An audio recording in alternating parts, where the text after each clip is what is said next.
Baru ya? Ya, oke. 2017. Selamat pagi, Assalamualaikum. Selamat datang Mbak Fian, alumni IP Angkatan 2013 yang sekarang melawan buana ke pemerintahan pusat. Kebetulan hari ini kita mau mendiskusikan terkait dengan yudikatif ya. Jadi kekuasaan yudikatif, karena Mbak Fian bagian dari DLLPSK, lembaga penanganan ya, lembaga penanganan saksi dan korban. Lembaga perlindungan saksi dan korban. Lembaga perlindungan saksi dan korban. Ya, saya kira kita menjadi saksi dan menjadi korban hari ini. Selebihnya waktu dan tempat kami persilakan Mbak Fian untuk bisa share kepada adik-adik. Berapa menit, Pak? Sepuas-puasnya. Sepuas-puasnya. Yeah. Oke, selamat Pak. Terima kasih Pak Kamil sebelumnya waktunya. Yeah. Dan kesempatan untuk sharing dengan teman-teman di sini. Sebelumnya saya Pagi, Mbak. Oke. Sebenarnya perkenalkan, nama saya Nurfianingsih. Saya biasa dipanggil Fian. Saya alumni Ilmu Pemerintahan tahun 2013, lulus tahun 2017 lalu. Kebetulan dan alhamdulillah saya diberi kesempatan untuk bisa mengaplikasikan sebagian besar ilmu saya untuk berada di pemerintahan. Saya ada di pemerintahan pusat di kantor Lembaga Perlindungan Saksi dan Korban. Teman-teman di sini ada yang udah pernah dengar nggak tentang Lembaga Perlindungan Saksi dan Korban? Belum. Nggak pernah, Mbak. Belum. Udah, Mbak. Baru aja tadi dengarnya. Enggak. Baru aja dengar. Tapi di bayangan kalian itu sebenarnya pernah nggak sih kepikiran dalam suatu tatanan pemerintahan itu ada saksi dan korban itu perlu untuk dilindungi? Kalian pernah berpikir ada seperti itu nggak, bahwa saksi dan korban itu perlu perlindungan? Iya, kok. Pernah. Pernah ya? Oke.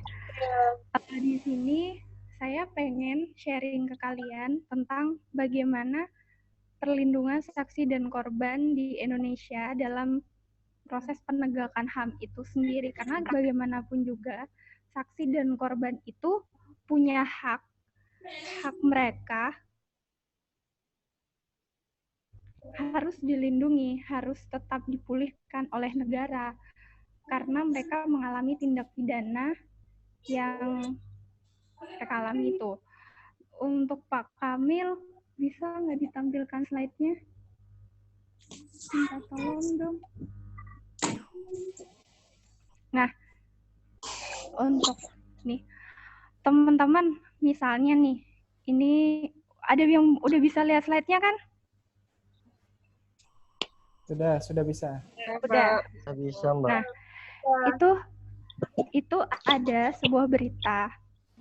Judulnya tuh ada 100 kasus ancaman penyerangan pelapor korupsi. Nah, di sini itu pelapor itu kan bisa diibaratkan dia itu adalah saksi korupsi. Dia itu dapat ancaman ketika melaporkan.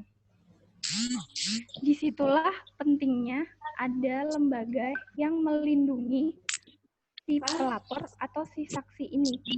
Bayangkan ketika mereka tidak dilindungi, hak untuk hidup mereka tuh terancam. Entah itu dari tersangka, lewat ancaman-ancaman fisik dari keluarga, atau yang lainnya. Karena mereka tidak ada yang melindungi, jadi kehidupan mereka itu jadi tidak tenang karena adanya karena laporan atau kejadian yang mereka saksikan itu. Saya pengen ke slide berikutnya, Pak. Nah, kalau teman-teman di sini saya ingin perkenalkan tentang Lembaga Perlindungan Saksi dan Korban ke teman-teman. Teman-teman nanti bisa download Undang-Undang Nomor 31 Tahun 2014 tentang perubahan atas UU Nomor 13 Tahun 2006 tentang Perlindungan Saksi dan Korban. Secara garis besar, LPSK itu tugasnya adalah memberikan perlindungan, bantuan, pemulihan, dan pemenuhan hak saksi atau korban sebagai akibat dari tindak pidana. Apa saja sih subjek perlindungan LPSK? Siapa aja yang dilindungi oleh LPSK itu? Teman-teman mungkin mikirnya di sini cuma saksi, korban. Enggak. Kita di sini ada 5 subjek yang jadi perlindungan. Bisa dong, Pak? Minta tolong slide-nya. Ada saksi, ada korban, ada saksi pelaku, ada pelapor, dan ahli. Kesemuanya ini ada sangkut pautnya dalam proses peradilan. Jadi, saksi tentu saja orang yang bisa memberikan keterangan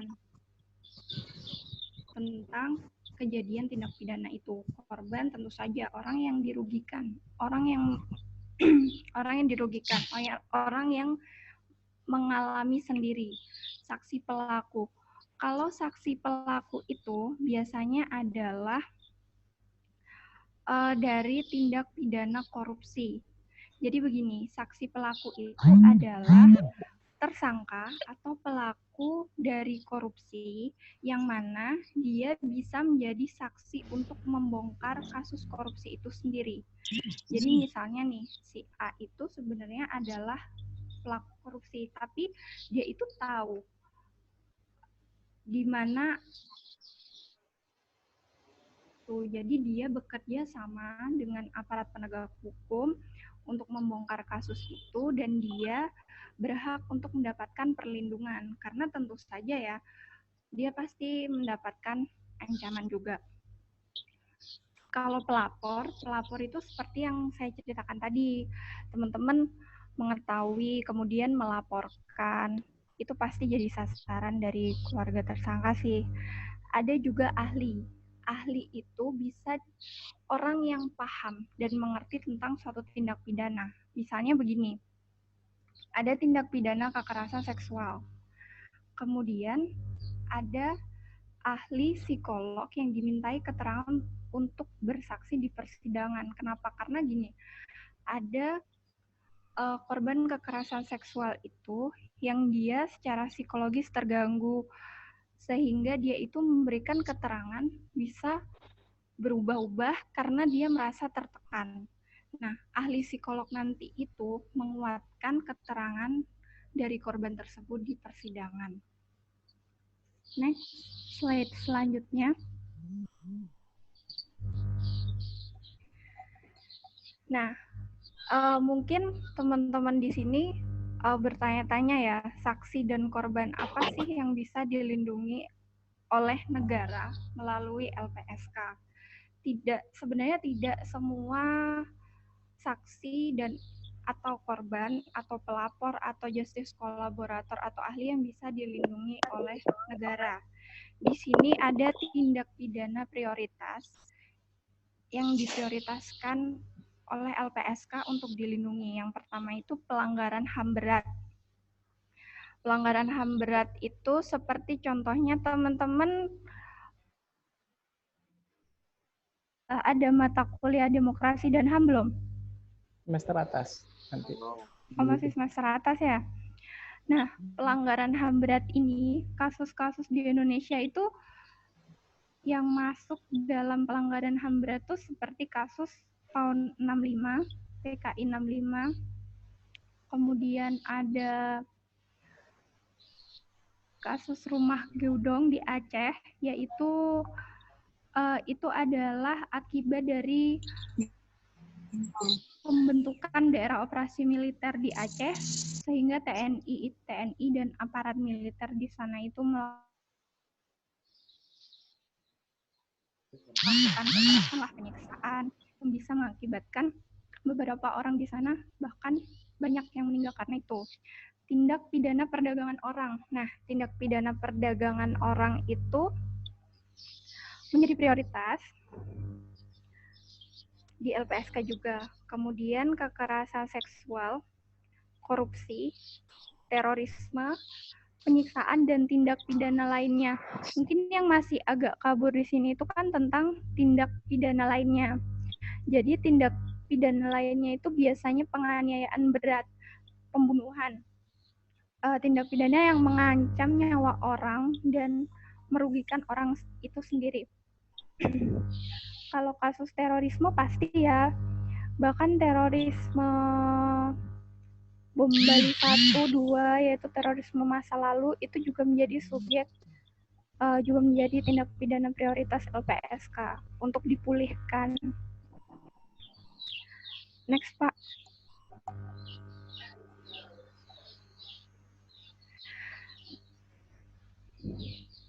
Kalau menurut teman-teman sendiri di sini, dengan penegakan HAM, ada yang bisa bantu saya nggak?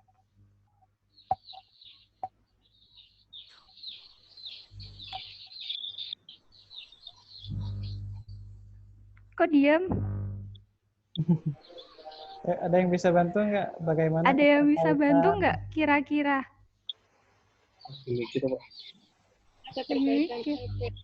Iya. Bagaimana sih terkait? Gimana?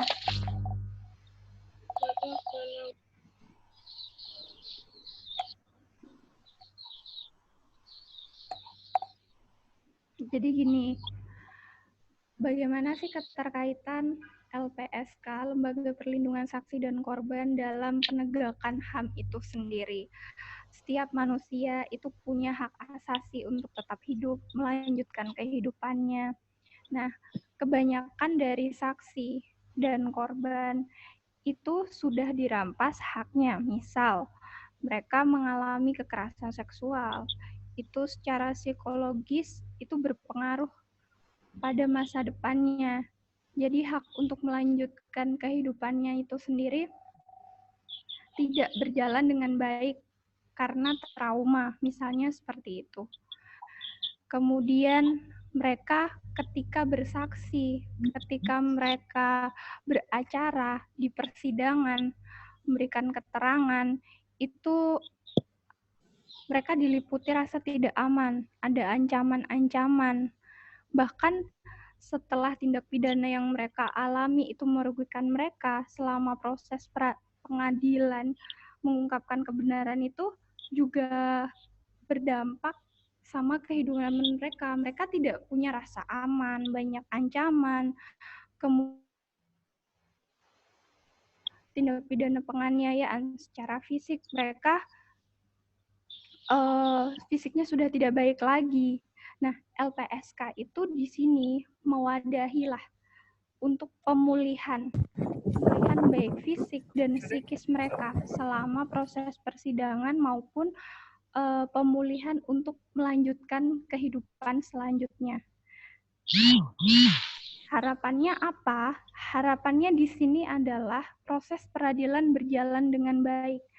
Proses peradilan berjalan dengan baik di sini ketika saksi, korban, pelapor, ahli itu bisa memberikan keterangan yang benar sehingga kasus atau tindak pidana yang sedang diungkap di pengadilan itu bisa selesai dengan baik. Karena kalau misalnya mereka ada ancaman, mereka masih trauma, tidak segera dipulihkan, mereka tidak berani bersaksi, tentu saja proses peradilan tidak bisa berjalan dengan baik dong. Mereka bersaksinya jadi terhambat. Kemudian proses pengungkapan kebenaran itu sendiri juga jadi terhambat. Next, Pak.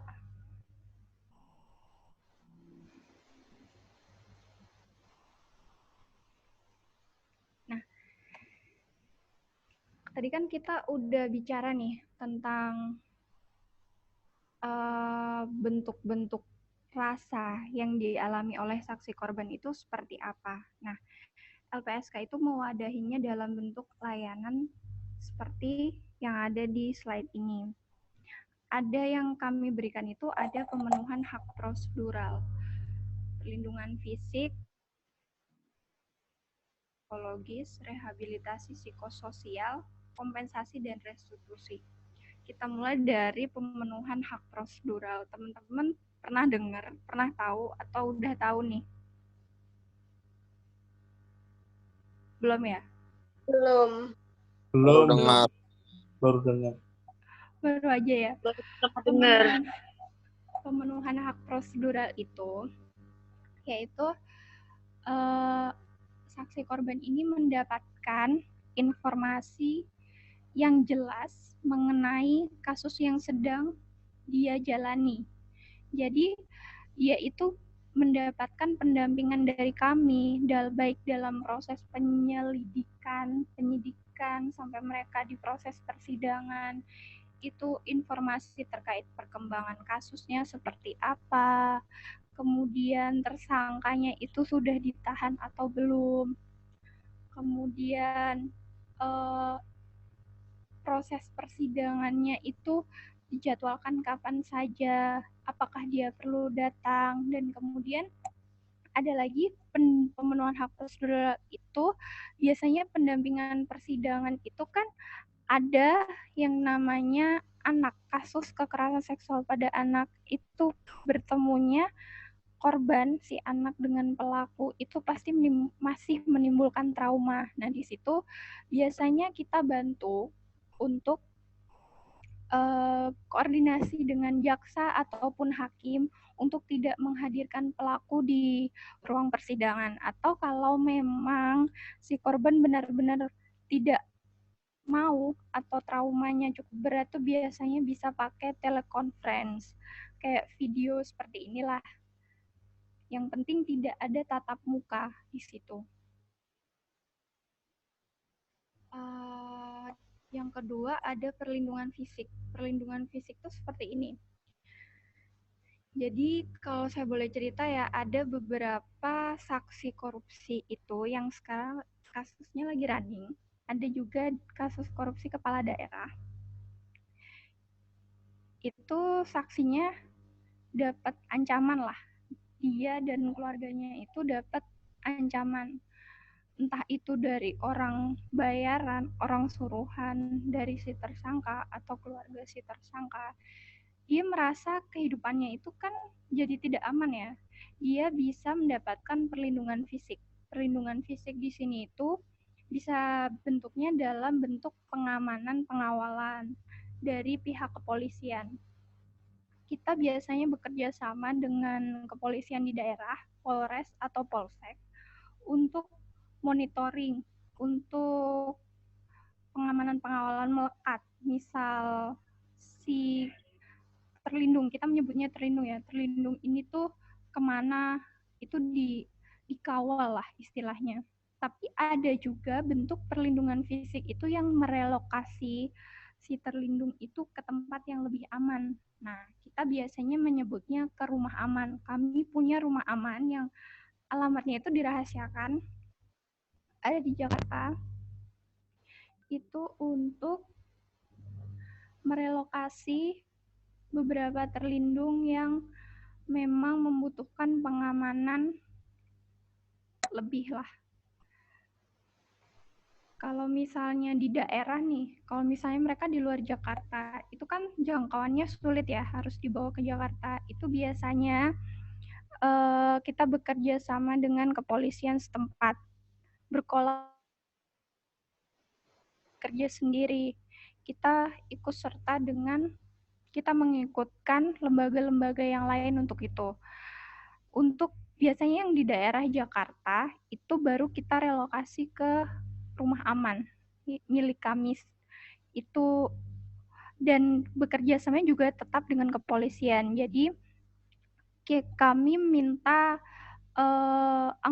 beberapa anggota kepolisian yang dipekerjakan atau ditugaskan untuk di instansi kami untuk membantu kami memberikan perlindungan di rumah aman tersebut. Oh ya, satu lagi ya, soal pemenuhan hak prosedural, tadi kan bentuk pemenuhannya itu kami melaksanakan pendampingan selama persidangan, mencarikan informasi terkait perkembangan kasus. Nah, ada yang perlu digarisbawahi di sini adalah LPSK dalam beracara, dalam persidangan itu tidak diberi hak untuk beracara.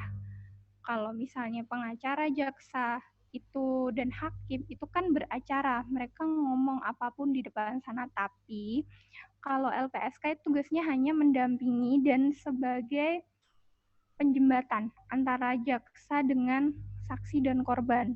Jadi tidak di undang-undang memang diatur bahwa kami hanya memenuhi itu saja, tidak diperkenankan untuk beracara. Nah, lalu pasti teman-teman nanya dong, terus apa nih perannya LPSK kalau misalnya dia tidak punya hak untuk beracara gitu. Nah, kan di situ kita berkoordinasi nih, berkolaborasi sama kejaksaan. Misalnya kita tanya perkembangan kasus sampai mana, kemudian kasusnya itu seperti kan kendalanya kasus itu kenapa kemudian ada beberapa tuntutan-tuntutan yang memang ingin si korban ini ingin ada tuntutan lebih, nanti kita komunikasikan dengan jaksanya apa bisa seperti ini gitu. Yang ketiga ada bantuan medis. Nah, bantuan medis ini diberikan kepada beberapa korban yang mereka itu akibat dari tindak pidananya itu menimbulkan luka fisik atau kerusakan fisik.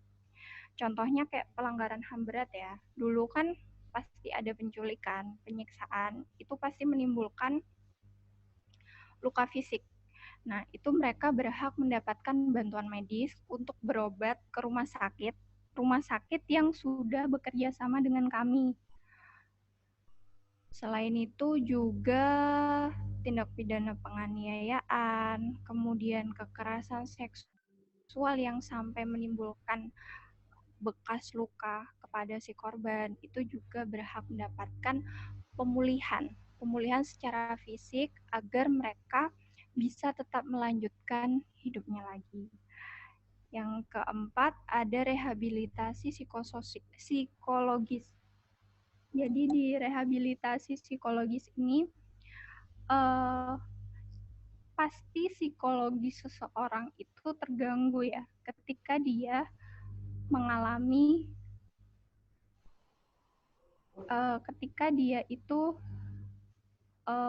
mengalami tindak pidana lah. Dia orang normal kemudian mengalami kekerasan, psikologisnya terganggu. Misal anak-anak dari seksual itu pasti akan membuat dia merekam apa yang dia alami, dan apabila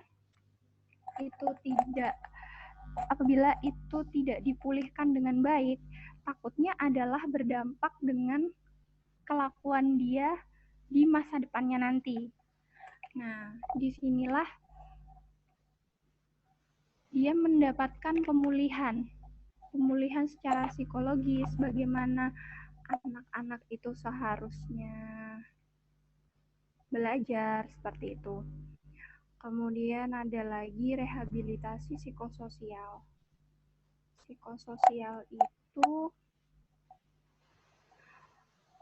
Rehabilitasi psikososial itu terkait dengan pemulihan kondisi sosial dari si saksi dan korban pasca terjadinya tindak pidana.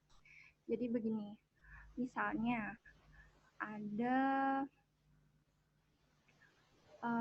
kasus penganiayaan, dia jadi kehilangan pekerjaan, atau dia akhirnya tidak berani ke sekolah karena kejadian yang dialami di sekolah sebelumnya. Kita itu berkolaborasi atau bekerja sama dengan dinas dinas atau lembaga instansi terkait lah untuk memberikan bantuan. Bantuannya itu jadi di rehabilitasi psikososial ini peran LPSK lebih kepada fasilitasi untuk mendapatkan bantuan itu. Kayak penjembatan saja. Yang ke-6 itu ada fasilitasi kompensasi. Pernah kan kalian sering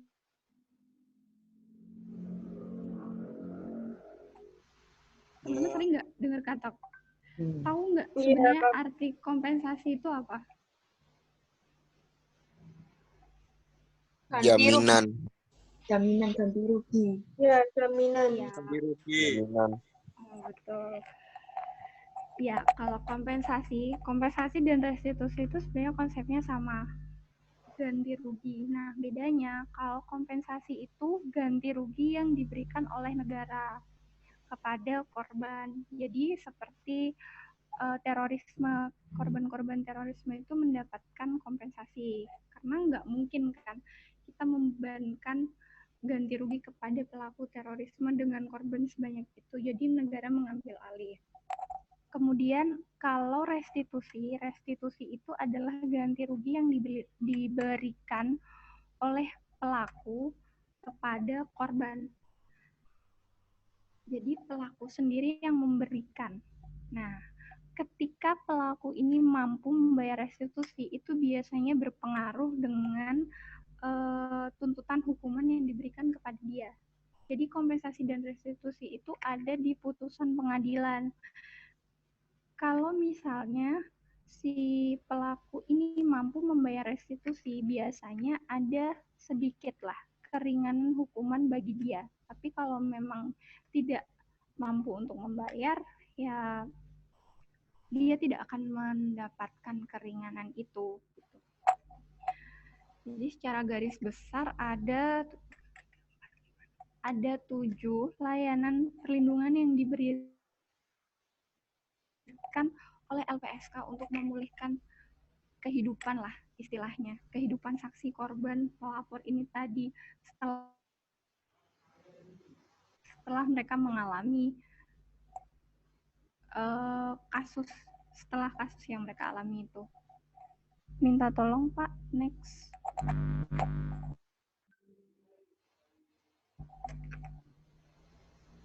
Nah, jadi LPSK itu nggak bekerja sendiri ya teman-teman.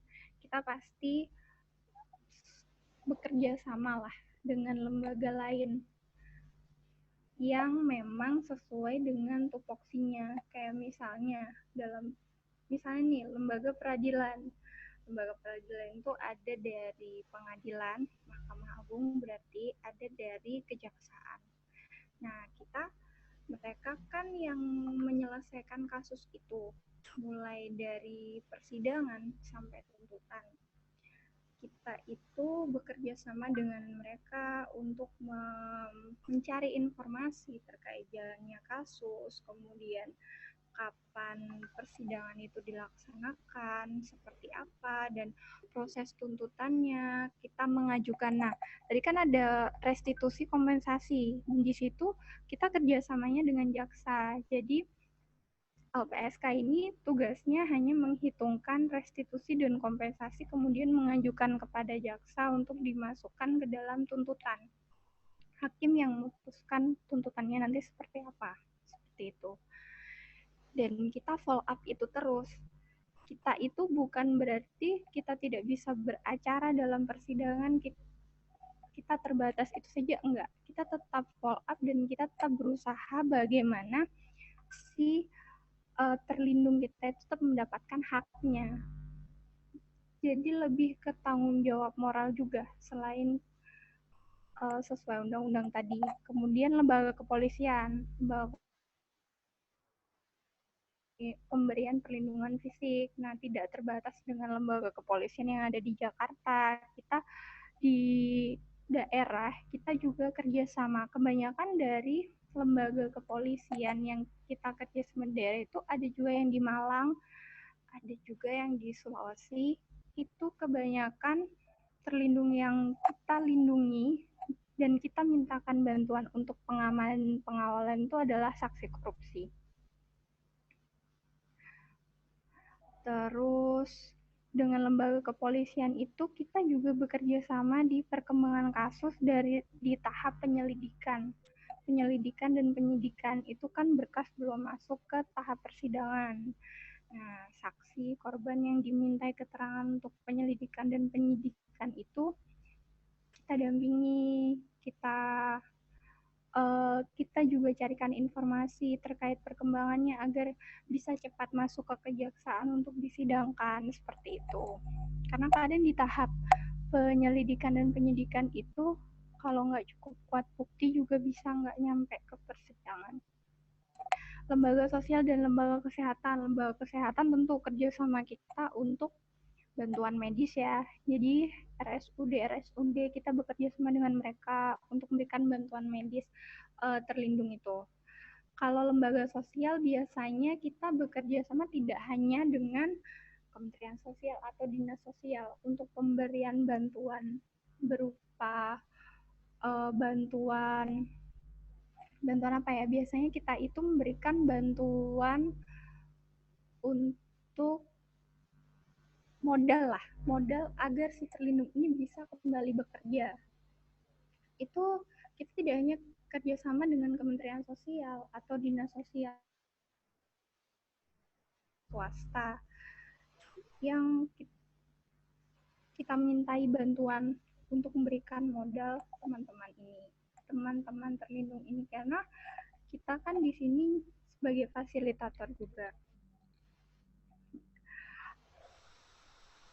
Itu aja. Tapi ada satu lagi nih yang mau saya sampaikan, hambatan kami bekerja sampai saat ini itu adalah mungkin nggak banyak orang tahu ya tentang LPSK itu apa, tugasnya seperti apa. Kayak teman-teman baru tahu banget hari ini kan tentang LPSK. Ya kan, benar? Iya, Mbak. Nah, Ya, itu tuh jadi hambatan tersendiri, tantangan tersendiri buat kita bekerja. Memang harusnya kita itu bekerja tidak diam-diam. Maksudnya diam-diam kan kita melindungi saksi korban yang identitasnya harus dirahasiakan. Berarti kita kerjanya sebenarnya sifatnya rahasia, tapi kita juga harus masyarakat tuh juga harus tahu tentang keberadaan kita, buat apa, biar masyarakat itu kalau dia mengalami sendiri tindak pidana itu, atau mereka mengetahui terutama kasus korupsi yang merugikan negara, mereka tuh bisa proaktif dan tidak takut. Mereka tuh bisa tahu, oh kalau saya melaporkan, oh kalau saya mau bersaksi, oh kalau saya mau mengungkap kasus ini, saya itu ada yang melindungi, saya tidak sendiri. Nah, di sini juga peran penting masyarakat itu dibutuhkan ya. Perlu takut seperti itu. Cuman banyak yang tidak tahu tentang LPSK. Nanti kedepannya mungkin dari kami juga akan lebih gencar buat sosialisasi, baik itu di sosmed maupun website. Seperti itu. Itu sedikit sharing yang bisa saya bagikan ke teman-teman. Oke, terima kasih Mbak Mungkin Ian. teman-teman ada yang ingin tanya. Ya, ada yang mau dipertanyakan? Mungkin terbatas Mungkin aja, itu 2-3 orang. saya masuk Pak, sebentar Pak. Ya, siapa ini? Ya. Redmi, siapa Redmi? Nah, saya Iqbal Pak. Iqbal, yuk. Silakan Mas Iqbal. Nah, jadi kan tadi kan di LPSK itu kan ada peran kan terhadap perempuan, perlindungan perempuan. Perlindungan perempuan. Nah, terus bagaimana dengan Komisi Perlindungan Perempuan kan Pak, yang melindungi perempuan? Sedangkan kan LSPK ini kan sudah ada. Nah, terus apakah itu nggak ada? Apakah itu saling bekerja sama atau tidak Pak? Tugasnya nggak tumpang tindih gitu ya? Ya Pak. Oh iya. Ada Mbak Fian, ada lembaga-lembaga lain yang juga fokus terkait dengan perlindungan hak asasi manusia bagi perempuan atau perlindungan perempuan. Mungkin pertanyaannya apa yang menjadi beda antara LPSK dengan lembaga-lembaga yang lain dari Mas Iqbal ya? Ya, Pak.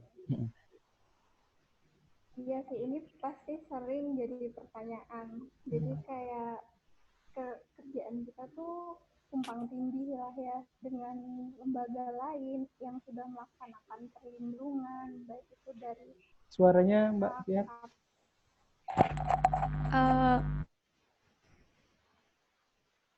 Dari banyak teman-teman juga pasti kalau sudah ada LPSK kenapa ada ini ada itu, kayak Komnas HAM itu tumpang tindih dengan LPSK dalam perlindungan pelanggar HAM, kemudian ada Komisi Perlindungan Anak ya, KPAI.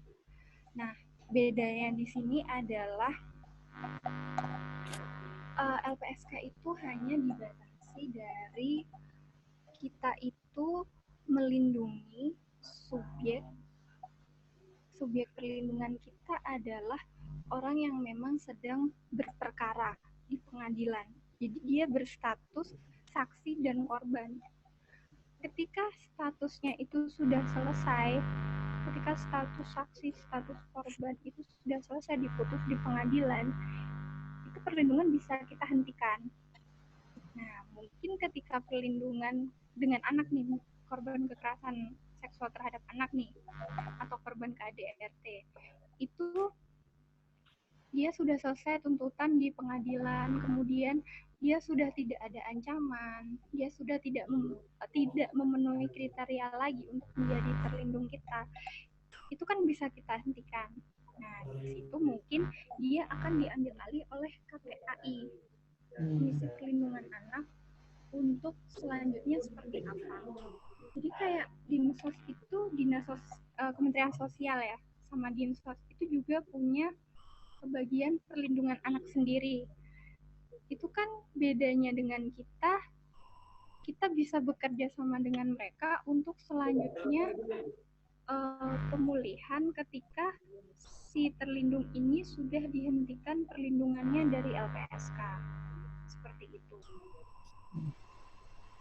Oke, akan sementara waktunya mau habis. Kita login lagi ya sebentar lagi untuk dilanjutkan berdiskusi lagi dengan Mbak Fian. Rupanya masih agak seru terkait dengan hak asasi manusia. Siap, Pak.